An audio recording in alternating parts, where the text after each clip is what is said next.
Idh qala rabbuka, ingatlah ketika Tuhanmu berkata, lil malaikati kepada para malaikat, inni sesungguhnya aku khaliqun basyaran, akan menciptakan manusia mintin dari tanah. Fa idza sawaituhu, ketika aku menyempurnakannya, wa nafakhtu fihi min ruhi, dan aku tiupkan padanya dari sebagian ruhku, faqa'u lahu sajidin, maka hendaklah kalian kepadanya sujud. Fasajadal malaikatu, para malaikat sujud, kulluhum semuanya, ajma'un seluruhnya, illa iblisa kecuali iblis, istakbaro ia sombong, wa kana minal kafirin dan ia termasuk yang kufur, yang menolak terhadap perintah. Qala, ia bertanya, ya iblis, wahai iblis, ma mana'aka, apa yang membuat engkau menolak, antas juda untuk sujud, lima khalaqtu biyadayya, terhadap apa yang aku ciptakan dengan tanganku sendiri. Astakbarta, apakah engkau menolak, sombong, am kunta minal alin, atau engkau merasa termasuk makhluk yang tinggi.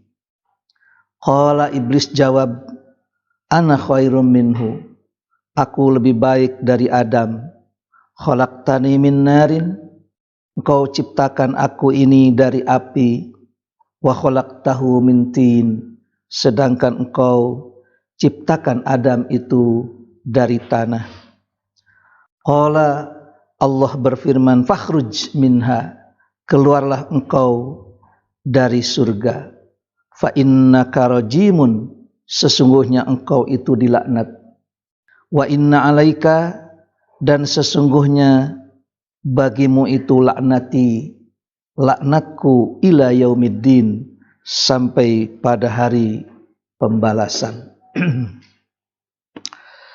Inilah kisah Adam alaihissalam yang Allah wahyukan kepada Nabi sallallahu alaihi wasallam, karena ayat yang sebelumnya Nabi sallallahu alaihi wasallam disuruh untuk menyampaikan, maka naliya min ilmin bil mala'il a'la idh yahtasimun. Ketika dialog-dialog seperti ini, Nabi saat itu tidak pernah menyaksikan, sama sekali tidak ada ilmu, tidak ada pengetahuan jika Quran tidak mengabarkan.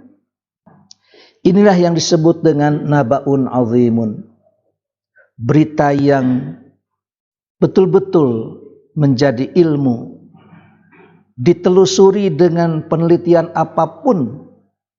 Kalaulah seandainya ada alat yang bisa untuk meneliti sampai ke sejarah masa kini atau sejarah masa lalu sampai ke keadaan seperti ini, kira-kira mesti menggunakan penelitian macam apa itu? Bagaimana alat penelitiannya? Bagaimana cara merekamnya? Kapan terjadinya? Tapi ternyata Quran ini adalah naba'un azimun. Di sini ada ilmu dan di sini bisa mengeliminir sejumlah prasangka-prasangka dan dusta. Dan kita mempunyai keyakinan tidak ada ilmu yang mutlak benarnya kecuali kebenaran yang datang dari Allah. Al-haqqu min rabbika fala takunanna minal mumtarin. Andai kata Nabi manusia yang tidak diberi wahyu, bagaimana mungkin bisa menceritakan semua ini kepada kita? Kapan ini terjadi dan kapan Nabi lahir? Malah tidak ada yang bisa menceritakan sejarah ketika kelahirannya. Apa peristiwa yang terjadi pada saat beliau lahir? Tidak ada orang yang menceritakan atau yang bisa menceritakan saat dia lahir. Akte kelahiran saja dibikinnya kan bukan oleh yang lahir. Ketika kita ditanya, tempat tanggal lahir Pak di mana? Bandung, tanggal sekian, bulan sekian, tahun sekian. Itu mestinya pakai katanya, cenah gitu. Ya habis dia tidak bisa membuktikan dan tidak menyaksikan persisnya kapan dia lahir. Tanggal berapa, jam berapa, itu yang menulis adalah yang hidup, yang menyaksikan. Bisa cerita waktu kamu lahir, jam sekian, tanggal sekian, bulan sekian, tahun sekian. Itu keadaan begitu kamu lahir itu di kampung kita ini sedang terjadi ini. Itu dikemukakan semuanya itu oleh yang menyaksikan, saksi hidup. Saksi hidup. Nabi SAW tidak punya guru, tidak belajar sejarah, dan tidak memiliki guru sejarah. Tapi beliau bisa menceritakan tentang kejadian di mana beliau itu lahir. Ada sebuah surat dalam Al-Quran, surat Al-Fil. Alam taro kaifa fa'ala rabbuka bi ashabil fil. Alam yaj'al kaidahum fi tadlil. Wa arsala alaihim tayran ababil. Tarmihim bihijaratim min sijil. Faja'alahum ka'asfim ma'kul.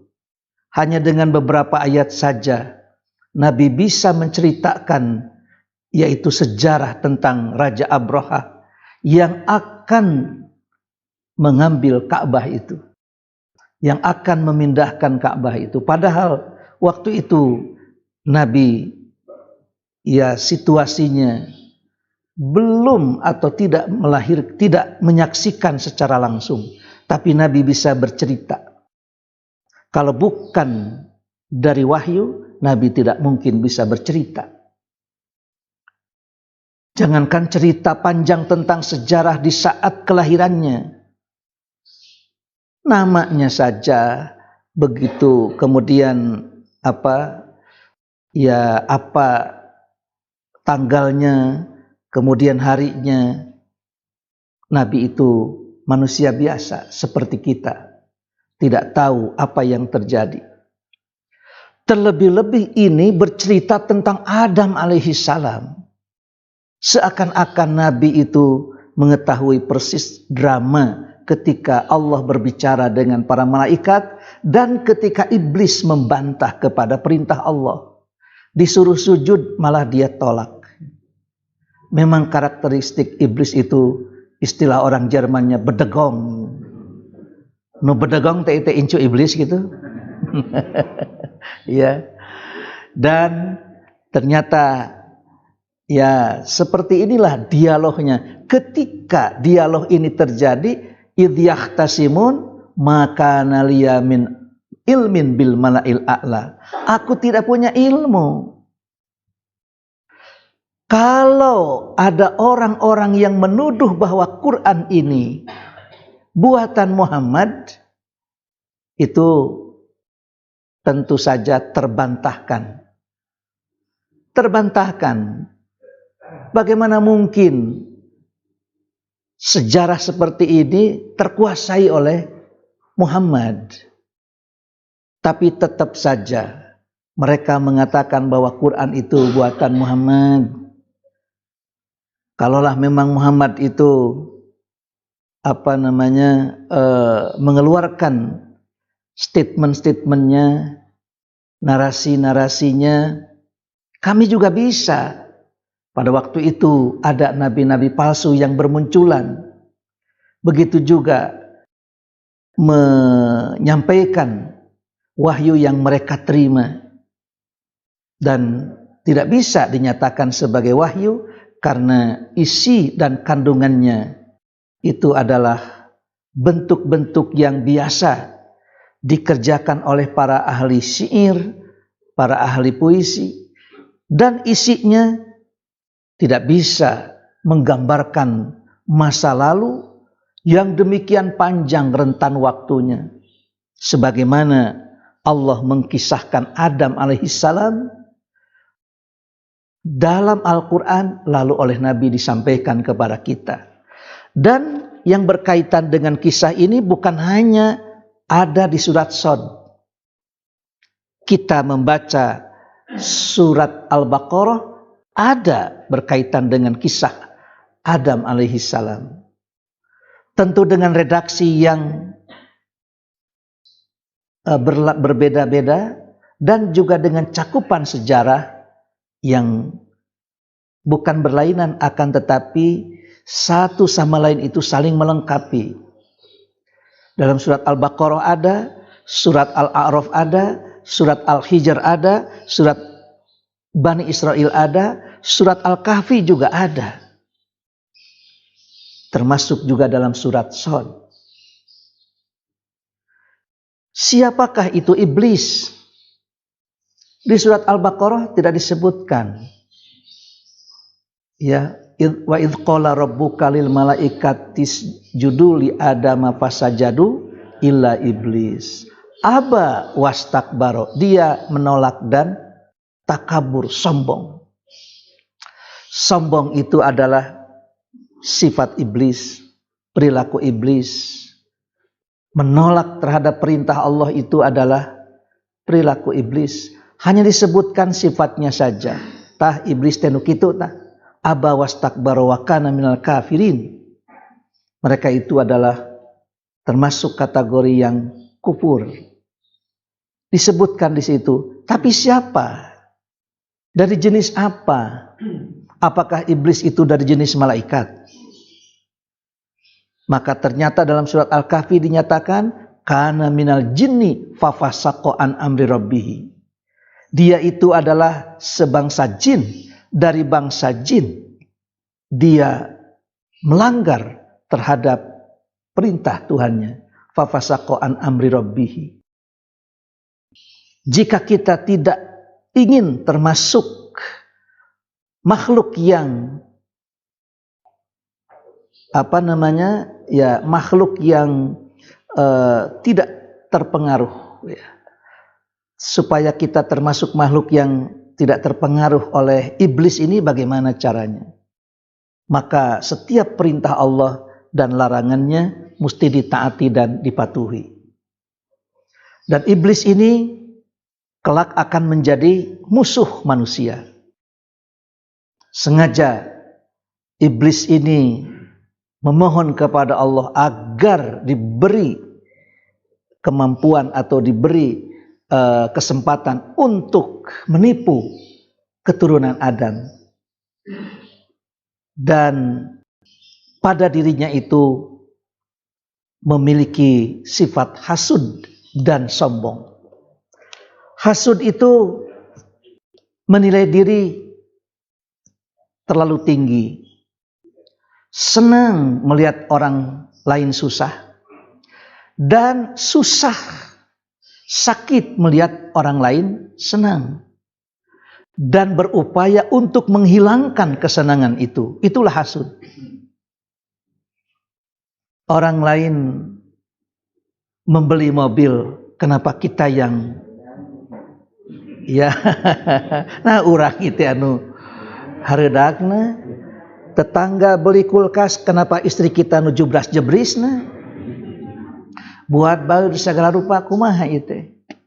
Tetangga membeli kulkas 2 pintu, istri kita malah yang panasnya Kan orang mesen kema nu 4 pintu sekali kan. Iya. Jadi tidak ada hasud kecuali dalam 2 hal, yaitu dalam ilmu dan dalam berinfak. Wajib kita hasud dalam 2 hal. Kenapa orang lain berilmu kita tidak? Kenapa orang lain bisa berinfak kita tidak? Jadi hasud ini datang secara tiba-tiba dan tidak tahu dari mana ini. Kenapa ini terjadi? Ada seorang karyawan, ternyata karyawan itu dipercaya oleh atasannya. Sama-sama karyawan, saya karyawan, dia juga karyawan. Cuma kenapa dia itu diberi kepercayaan oleh majikannya? Sampai disuruh ini, disuruh itu. Padahal dipercaya tepan eta teh berat. Jeung lamun dipercaya mah tuluy we disuruh-suruh. Tapi ternyata karyawan yang lain itu tidak senang. Kenapa dia disuruh-suruh, saya tidak? Dia disuruh itu karena dia jujur, karena dia punya skill, dia punya kompetensi, kemampuan. Berbagai macam pertimbangan. Tapi apa yang terjadi? Maka sekelompok orang itu berupaya untuk menghilangkan dan menfitnah supaya hal itu tidak berlangsung lama. Dipitnahlah ketika dia disuruh untuk mengerjakan ini, ternyata dirusak, dianiaya, dizolim. Maka perilaku-perilaku untuk menghilangkan kepercayaan majikannya kepada karyawan atau sesama karyawan ini, itulah perbuatan hasud. Makanya kita berlindung kepada Allah. Wa min syarri hasidin idza hasada. Kita berlindung kepada Allah dari tukang hasud apabila melakukan hasudnya. Teu naon ngariung jeung tukang hasud oge. Ngan urang dan kita berlindung agar dia tidak melakukan hasudnya kepada kita. Karena kita berlindung kepada Allah dari kejahatan orang hasud ketika melaksanakan hasudnya. Nu sieun teh di mana nu hasud ngalakukeun hasud ka urang. Begitu. Di seberang kita ini sama tukang dagang, itu tukang sayur atau iya tukang sayur. Tapi mengapa orang begitu banyak membeli ke tukang sayur eta? Maka ditukarkanlah atau disebarlah kejelekan-kejelekannya dadinya mah atuh mirasot teh kumargi begini ya apa disebarkannya fitnah-fitnah, itulah hasud. Tapi kalau ada orang yang menyampaikan kepada dirinya mah meni laris wae dagangan teh ari abdi ieu teh, kalau hanya sebatas bertanya dan dia ingin agar bagaimana dagangannya laris, kemudian atuh da abdi mah tuh tingali sayuran ini selalu segar dan selalu dipilih, mana yang sekiranya jelek itu tidak ditampilkan. Kemudian dia terus dari mana ini belanjanya, kemudian bagaimana caranya supaya si pembeli itu betul-betul tertarik. Maka jika hal itu terjadi, tidaklah termasuk kategori hasud. Dia hanya ghibthah saja, berkeinginan seperti dia, tanpa melakukan satu perbuatan untuk menghilangkan kebaikannya, untuk menghilangkan berbagai macam kelebihan yang dimiliki oleh orang lain itu. Dan inilah hasud ini terkadang terjadi kepada siapapun. Mestinya kalau karyawan itu ada seorang karyawan lalu disayangi oleh majikannya, mestinya si karyawan yang lain itu bencinya itu kepada yang mengasihi karyawan itu, bencinya itu kepada atasan. Gila itu atasan saya, kenapa dia itu kok sayang kepada ya karyawan, sesama karyawan. Begitu saya kok tidak, dia kok disayangi. Mestinya bencinya kepada kepada si majikannya. Kenapa justru dia benci kepada sesama karyawannya? Tepugu-pugu juk di baeudan. Nah, cenah abdi jadi di baeudan. Kenapa saya kok diperlakukan seperti ini? Hanya karena majikan saya sering menyuruh kepada saya. Mestinya itu yang hasud itu orang yang disuruh-suruh ya. Ari abdi di piwarangan wae anu sajian henteu, tegenah gitu. Nah, tidak begitu. Justru malah yang hasud itu yang tidak disuruh-suruh. Dia merasa bahwa dirinya itu sebagai karyawan, tapi nah cenah abdi itu ditakon-takon boro-boro di piwarangan.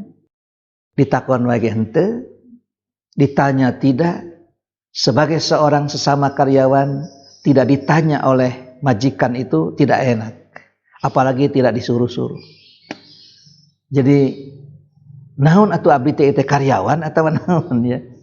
Jadi ternyata menyapa, menyuruh karyawan itu bagian dari kesukaannya, karena memang dia itu dipekerjakan atau dijadikan karyawan itu untuk membantu majikannya. Nah, di sini Allah menjelaskan bahwa iblis itu menolak untuk sujud karena bisababil hasad wal kibar.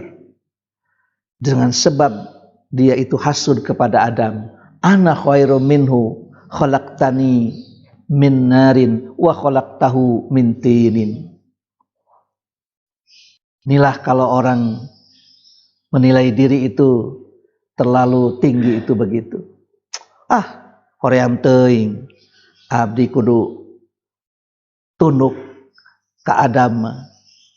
Adam itu datang terkemudian, kemudian Adam itu diciptakan dari tanah, aku diciptakan dari api. Itulah kalau orang menilai diri terlalu tinggi, akhirnya dia menolak untuk menerima perintah dari Allah itu. Padahal bagaimana hebatnya malaikat diciptakan Allah dari nur, dari cahaya. Ketika Allah menyuruh usjudu li Adam fasajadu. Nah, ari iblis. Malaikat disuruh sujud, sujud. Mana yang lebih mulia, malaikat atau iblis? Iblis ini kana minal jinni. Berarti iblis itu lebih dahulu Allah ciptakan ketimbang manusia. Manusia itu diciptakan Allah terkemudian. Begitu Allah menciptakan manusia, yaitu manusia pertama, Abul Bashar, Adam alaihissalam, iblis itu sudah ada. Banul Jan, yaitu keturunan jin, bangsa jin, kana minal jinni, cuma fafasaqo an amri rabbihi. Dia itu fasik, selalu melanggar perintah Tuhannya. Sehingga tidaklah heran dalam surat Al-Baqarah Allah menyampaikan bahwa para malaikat waktu itu menyampaikan begini. Wa idz qala rabbuka lil malaikati inni ja'ilun fil ardi khalifatan. Kalau ini disebutnya atau dikatakan inni khaliqun basyaron. Kalau di sana inni ja'ilun fil ardi khalifatan, qalu ataj'alu fiha may yufsidu fiha wa yasfikud dima wa nahnu nusabbihu bihamdika wa nuqaddisu lak. Malaikat tahu terhadap gambaran seperti ini dari apa yang mereka ketahui. Banul Jan mungkin gambarannya seperti itu. Lalu ia bertanya, apakah engkau mau menciptakan lagi satu makhluk yang wa yasfikud dima. Ya. Wa nahnu nusabbihu bihamdika wa nuqaddisu lak. Qala inni a'lamu ma la ta'lamun. Allah berfirman, aku lebih tahu ketimbang engkau. Para malaikat langsung mengatakan, subhanaka la ilma lana illa ma 'allamtana. Maha suci engkau, aku tidak tahu apa yang engkau tahu. Subhanaka la ilma lana illa ma 'allamtana, kecuali apa yang engkau ajarkan. Ya, kaulah leuwih nyaho tinimbang anjeun. Maha suci engkau. Aku tidak tahu kecuali apa yang engkau ajarkan. Jadi malaikat makhluk gaib ternyata tidak tahu terhadap maksud-maksud Allah menciptakan itu. Ulah dianggap yang makhluk gaib mengetahui semua perkara-perkara gaib. Ternyata Allah mengajarkan Adam dan Adam mengajarkan kepada malaikat. Ambiuni bi asma'ihim. Ambiuni bi asma'i haula'i in kuntum shadiqin. Ditanya malaikat itu. Oleh karena itu, di sini sebagaimana ayat-ayat dan termaktub dalam surat-surat yang lain, Allah usir itu iblis. Ukhruj. Karena malaikat saja taat, ini kok malah menolak. Ukhruj. Ini ya. Ya begitu kira-kira kalau menggunakan bahasa Malaer. Ya, initsya ukhruj minha fa innaka rajimun. Sesungguhnya kalian itu, sesungguhnya engkau itu rajim. Rajim bermakna marjum, Anda terkutuk. Begitu ya. Terkutuk, marjum, ya. Wa inna 'alaika la'nati ila yaumiddin. Sesungguhnya laknatku itu akan menimpa kepadamu sampai hari pembalasan. Dan iblis tidak mau sendirian, akan mencari kawan dan mencari teman. Dan teman-teman iblis itu ternyata dari bangsa manusia. Dia akan menyesatkan Bani Adam untuk menjadi kawan kelak. Nanti janganlah termasuk hanya karena iblis menolak kepada Allah, lantas dia sendirian berada di neraka jahanam. Dia ingin mencari kawan, dan kawan-kawan yang akan dijadikan teman iblis adalah Bani Adam, anak-anak Adam. Jadi dengan demikian iblis tidak mau sendirian. Tidak senang kalau sendirian itu. Hayang berjamaah iblis oge itu. Sok saha, siapa yang ingin menemani iblis begitu. Tinggal mengikuti saja jejak iblis. Ya, ikuti saja jejak iblis itu. Dan ya, iblis itu tidak ada yang dikatakan kecuali indah-indah. Kalau Allah menyuruh untuk membunuh, iblis melarang untuk membunuh. Tapi kalau Allah melarang membunuh, iblis suruh membunuh. Mengapa begitu mudah seorang suami membunuh istrinya? Mengapa begitu mudah si ayah itu membunuh anaknya? Si ayah itu atau ibu itu membuang anaknya. Tapi ibunya Musa mau membuang Musa, disuruh oleh Allah, tentu saja ada keraguan. Sengaja memang iblis itu ya memberikan godaan kepada Bani Adam, yaitu dengan cara menipu. Sanes ge iblis atuh ari teu nipu mah. Ngan manusia resep ditipu. Sehingga ya senang dengan perilaku iblis itu. Nah, bagaimana selanjutnya? Inilah termasuk mohon di kehidupan sehari-hari, apakah boleh kita berpraduga, karena banyak mereka-mereka yang mungkin itu tadi mengikuti iblis lah, ya, datang ke Gunung Kawi atau datang ke mana, ya. boleh kita berpraduga?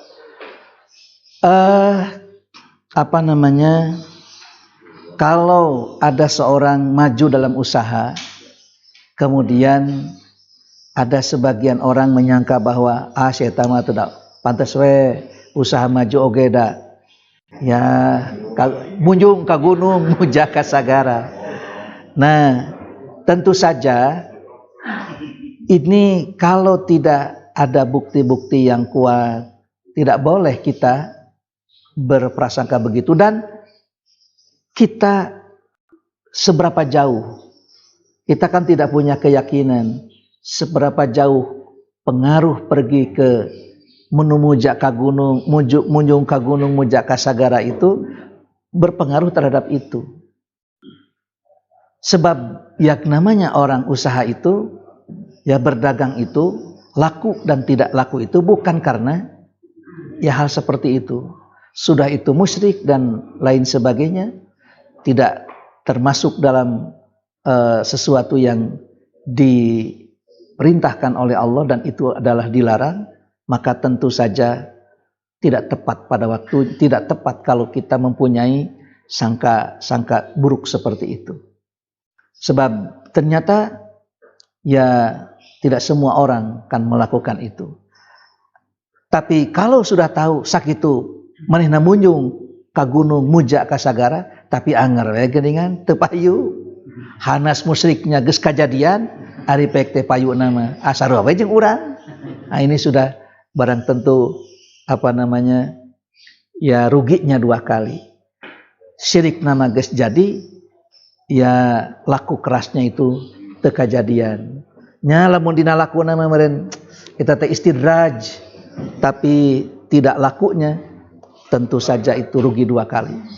Di saat sakaratul maut itu kan keadaan makhluk. Ya. Anak Adam ini ternyata Allah masih memerintahkan silakan iblis goda itu. Ya. Betul enggak? Makanya kita berlindung kepada Allah, wa min syarri fitnatil mahya wal mamat. Kita berlindung kepada Allah dari kejahatan ujian kehidupan dan ujian sebelum kematian. Bagaimana kita meyakinkan bahwa kita ini adalah sosok yang meyakini tidak ada Tuhan kecuali Allah. Makanya kita disyariatkan, ditalkinan. Pak, la ilaha illallah, la ilaha illallah.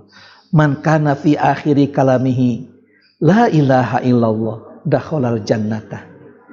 Jadi entong maca Yasin, talkinan we, la ilaha illallah.